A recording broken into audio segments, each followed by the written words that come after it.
Parang mas nauna si Sinyo kaysa kay Basilio eh. Hindi Basilio. Basilio, may autograph ni Rizal yun. Agi, parang nauna. Hindi, sa flip top ba? Sa flip top. Nauna si Sinyo?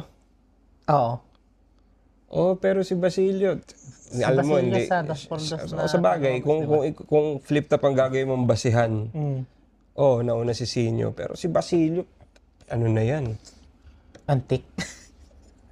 Tsaka sabi ko sa'yo, tol, talahiban pa lang yung Mega Mall Basilio na yan. Tsaka magaling talaga si Basilio dati pa lang. Like, Republic pa lang. Nakita ko talaga yung husay niya sa pagsulat, sa pag-iisip ng mga tema, kung paano siya magplano ng mga niya. Magaling talaga si Basilio. Kaya nakakatuwa na kung nasa na siya ngayon.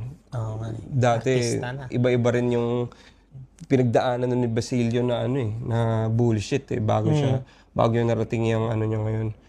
Kaya yun, shoutout kay Basilio.